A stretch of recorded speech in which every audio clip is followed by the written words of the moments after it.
So then you've got a sort of a give and take, and you've got to decide where the balance is and where you want to put your faith. And value biodiversity. Like, that's the hard thing, because biodiversity doesn't have a value. So it's easy to value the carbon because there's money associated with it. But biodiversity, you've really got to decide how important that is.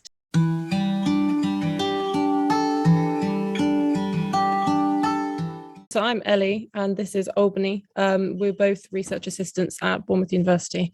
And we kind of did two halves of the project each. So I looked at how we can change land use for carbon sequestration benefits.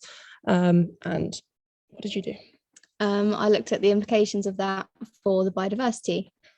So we basically contacted various different landowners. So we had Bournemouth University, we had Dorset Wildlife Trust, we had the National Trust, and picked a range of sites, kind of varying from natural green spaces to farms and sports fields.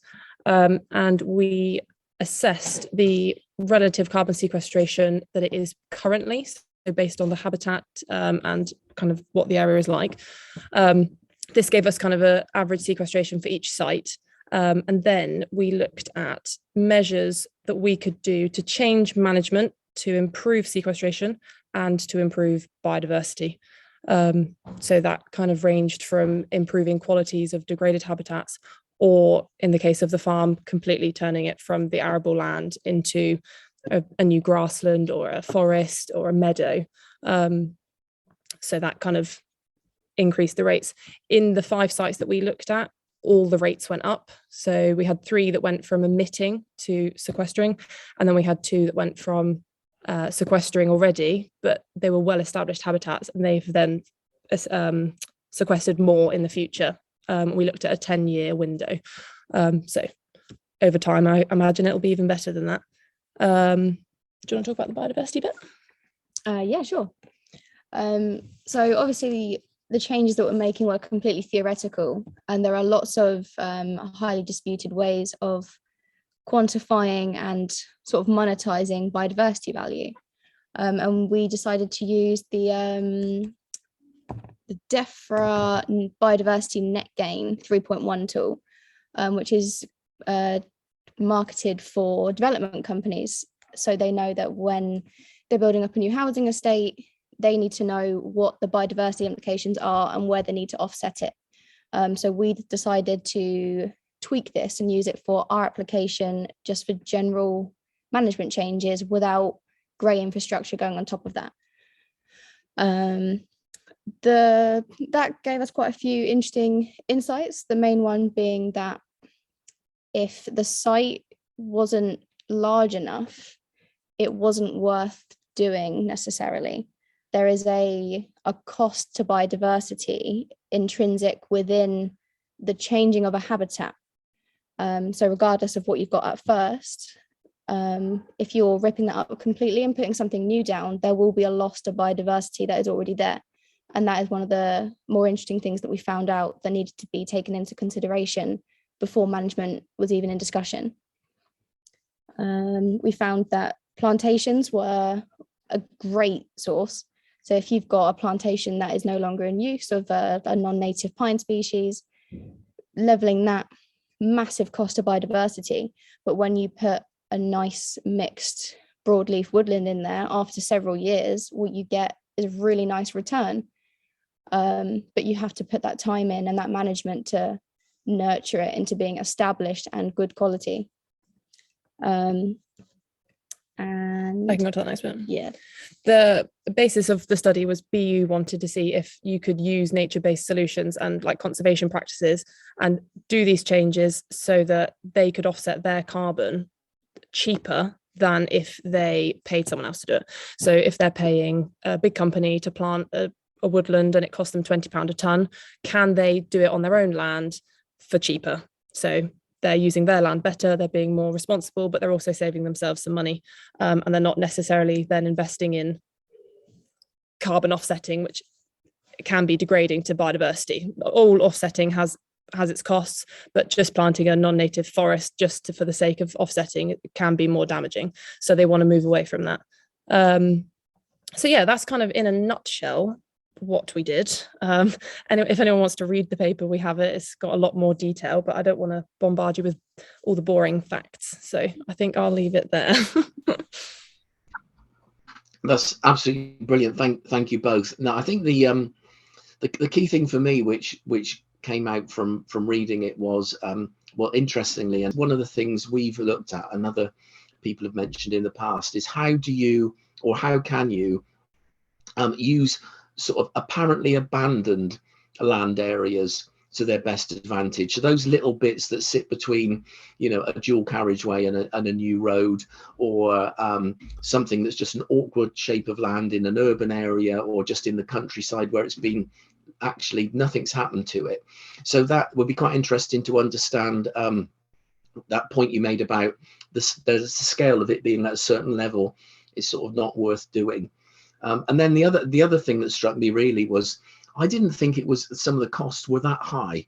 Now maybe I was misreading what they were saying or how it was phrased, but that seemed to be sort of, you know, for you know, restoring a particular area, it didn't seem to be that extensive, except in, of course, you need to have the land in the first place. But yeah, so those were the two key things. I don't know whether those questions make sense and whether. Yeah, so the cost was done in two sections. There is another paper that kind of supplements the cost, but the cost was done with and without government grants. So some things like establishing a woodland, there are grants that you can get from the government which will subsidise and help make the cost. So it makes it a lot cheaper.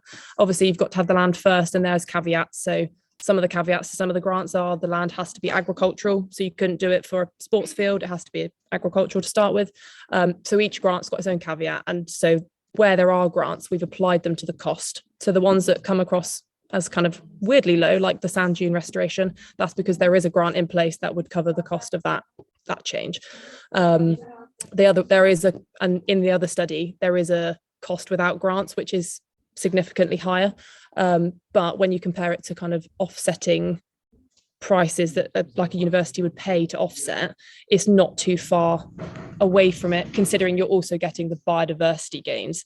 So obviously, if you're just paying someone to offset, you're getting the sequestration gains, but you're not getting the biodiversity gains. So we're kind of justifying that, yes, it's slightly more expensive, but there's much more value to this thing that you're doing. So hopefully that answers the cost question. And I can't remember the other question. No, it does, absolutely. And that's really interesting, actually, because the other bit which links to that is, I think, it's that bit about people spotting a plot of land and saying, could we do something with this? And so the question would be, because you mentioned that there's a scale at which it isn't really worthwhile doing. So, you know, if people spot something, is it better to grow local vegetables or something on some of those things than it is to try and use it as a rewilding project? So that was that question. Well, that one really depends on what's already there. So a bit of playing field or a grassland that's crop shot are not really providing any biodiversity benefit as it stands. You can sort of decide what you want to put on that, because the cost of removing it, starting from square one, it will be offset generally. Whereas when you're looking at, say, maybe a patch of forest that you decide could be used for something else, there is going to be a much bigger cost to the biodiversity that's already there, intrinsic with leveling a forest. Equally, one of the things we were looking at were the what's the word I'm looking for? The costs and draws of changing one habitat to another. For example, the sand dunes. Yeah. Really great for biodiversity, but not that great for carbon. Yeah. So in a carbon perspective, it would make the most sense to fill them all up with trees, with wildflowers, with something. Whereas for a biodiversity perspective, they're really important to the nature reserves that we looked at. So then you've got a sort of a give and take, and you've got to decide where the balance is and where you want to put your faith. And value biodiversity.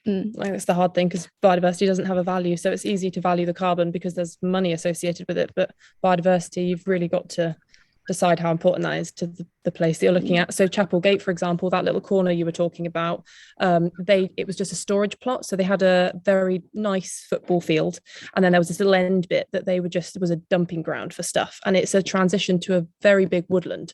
So naturally that can become a nice transitional habitat into the woodland, and that can be replaced with a nice biodiverse mixed woodland, because it's dead space. Like there's not even grass there, it's just mud, so it's just doing nothing.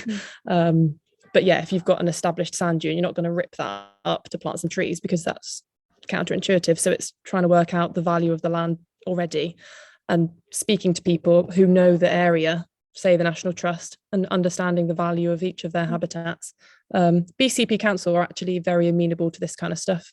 We contacted them, ref their Stour Valley project, and they're happy to kind of talk through areas of land that they've got just sitting around, and kind of seem keen to do some changes. So I think you can approach your local councils to find areas of land if there's places that you think need changes.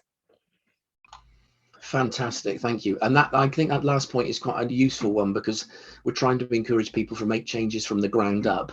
And I think while the employees of the council are very amenable to these things, with their budget challenges, I'm not sure there will be many top-down decisions, going out there. So ways to find it. I could ask questions all evening.